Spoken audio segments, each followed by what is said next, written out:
The Assembly, the General Assembly, will now hear an address by His Excellency Emerson Dambudzo Mnangagwa, President of the Republic of Zimbabwe. I request protocol to escort His Excellency. A nombre de la Asamblea. On behalf of the General Assembly, I have the honor to welcome His Excellency Emerson Dambudzo Mnangagwa, President of the Republic of Zimbabwe, and to invite him to address the Assembly. Your Excellency, Mr. Dennis Francis, President of the 78th Session of the United Nations General Assembly, Your Excellency, Mr. Antonio Guterres, Secretary General of the United Nations, Your Majesties, Excellencies, Heads of State and Government, distinguished delegates, I wish to congratulate you, Mr. President, on your election as the President of the 78th Session of the United Nations General Assembly. We are confident that under your stewardship, we will make progress on the important global agenda before us. Please be assured of Zimbabwe's support throughout your tenure. I also pay special tribute to your predecessor, Mr. Korosi, for leading the 77th session of the General Assembly. We value the role he played to promote science in our overarching goal to improve the lives and livelihoods of all. Mr. President, it is imperative that we recommit to the Charter of the United Nations, multilateralism, solidarity, justice, and the peaceful settlement of disputes for sustainable development and a shared future. This calls on us all to respect the sovereign equality of nations, big or small, poor or rich. By working together, we can harness our expertise and learn from one another to strengthen international institutions for the accelerated attainment of Agenda 2030. The impact of conflicts, terrorism, climate change-induced natural disasters, biodiversity loss, and the rising prevalence of disease and pandemics, especially in the developing world, deserve our urgent attention. Regrettably, progress towards the achievement of the Sustainable Development Goals has been uneven, while global solidarity has been tested and a self-interest superseding cooperation. We have a duty to reignite our commitment to the principles of the 2030 Agenda and rekindle the spirit of multilateralism. To accelerate our action on the SDGs, we must scale up investments in people and communities by ensuring access to quality education, health care, clean water, and sanitation for all. The creation of economic opportunities, decent jobs, and entrepreneurship, especially among women and youth, must remain a priority. Excellencies, Zimbabwe continues to entrench democracy, constitutionalism, good governance, and the rule of law following the recently held 2023 harmonized general elections. I am pleased to highlight that our country enjoyed peace before, during, and after our free, fair, transparent, and credible elections. Zimbabwe has been under the illegal unilateral economic sanctions for 23 years, imposed by some Western countries. These sanctions were designed to subjugate the sovereign will of the Zimbabwean people. We therefore demand that the unjustified unilateral sanctions be unconditionally lifted, including those imposed on countries like Cuba. We remain grateful for the support and solidarity of progressive countries in the Committee of Nations. In spite of these debilitating sanctions, the people of Zimbabwe have become masters of their destiny.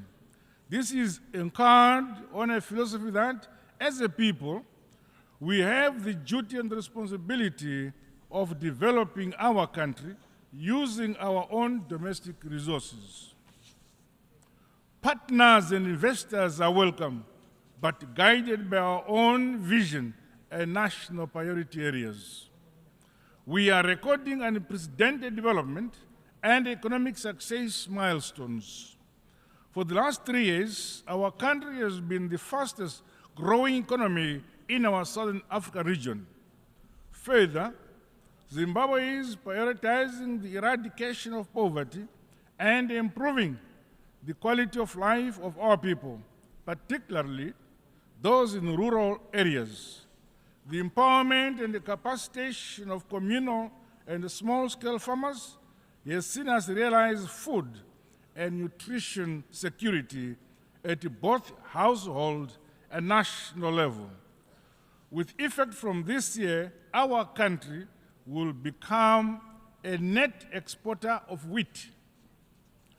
Zimbabwe has not been spared from the negative impact of climate change. Hence, my government continues to make the requisite investment in infrastructure to mitigate and build resilience towards climate change adaptation. Dams are being built across the country. In addition, we have begun an ambitious and yet achievable program to sink solar-powered balls in each of our country's 35,000 rural villages and schools. Alongside each of these water points are commercial nutritional gardens for the empowerment of our women and youth.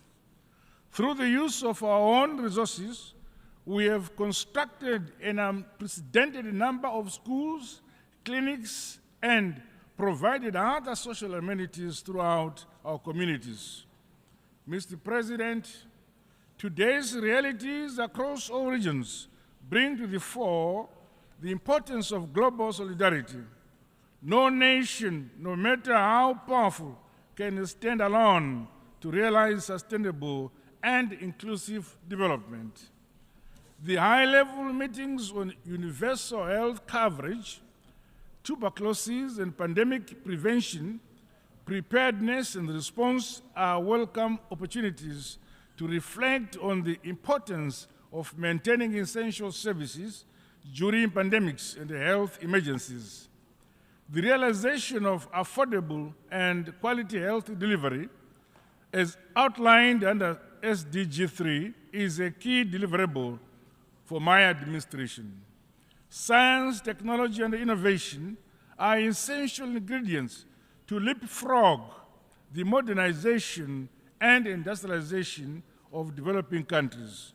To this end, Zimbabwe continues to reap the benefits of a comprehensive and transformative heritage-based higher education curriculum. The innovation hubs and industrial parks established within institutions of higher education have refocused young people in our tertiary institutions towards developing and producing goods and services. Allow me to reaffirm that Zimbabwe is actually open for business. Mr. President, building resilience and tackling the adverse impact of climate change should be an urgent priority for us all. In the case of Zimbabwe and the Southern Africa region, floods and droughts have affected the livelihoods of many while hindering progress on national development. May I express my deepest condolences and sympathies to the government and peoples of the Kingdom of Morocco and the state of Libya on the recent loss of lives as a result of the devastating impact of climate change.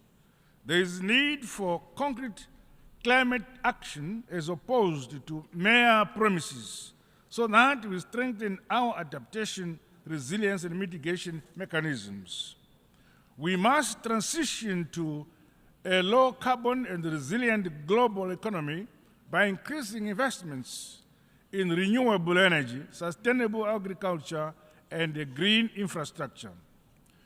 Commitments made under the United Nations Framework Convention on Climate Change and the Paris Agreement must be honored to deliver climate justice.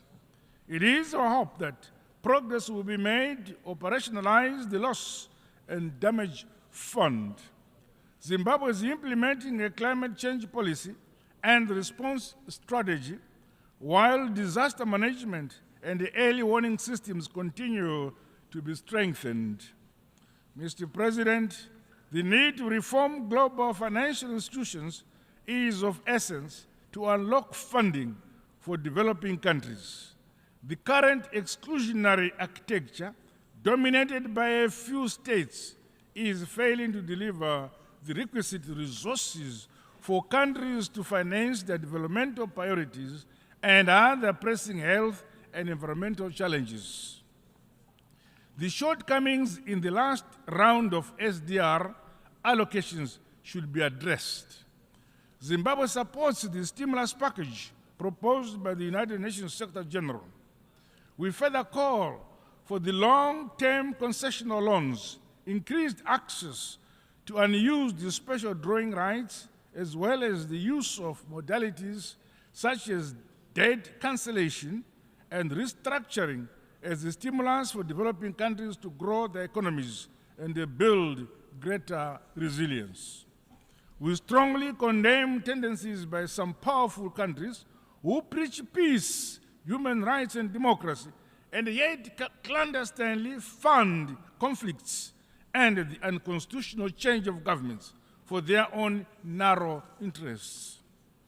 We further condemn the use of unilateral and illegal sanctions as a foreign policy tool at the disposal of some powerful nations, such as those sanctions imposed on Zimbabwe and the countries like Cuba. Such actions hamper the trust, global solidarity, and the multilateralism we desire. It is important that we channel our collective efforts towards building peace and driving forward our development agenda for shared prosperity. There is much more that unites us than that which divides us. Similarly, the establishment of a fair and inclusive global security architecture has become urgent. The maintenance of peace and security should never be the preserve of a privileged few. Zimbabwe reaffirms calls by Africa for the reform of the United Nations Security Council in line with Ezulwini Consensus and the CITE Declaration. Mr. President, allow me to conclude by reaffirming Zimbabwe's commitment to the purposes and principles of the United Nations Charter as we implement our Global Agenda 2030.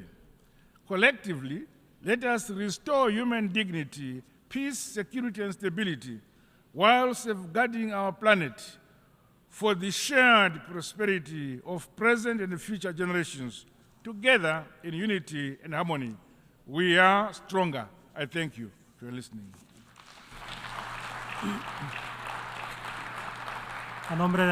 On behalf of the Assembly, I wish to thank the President of the Republic of Zimbabwe for the statement just made, and I request protocol to escort His Excellency.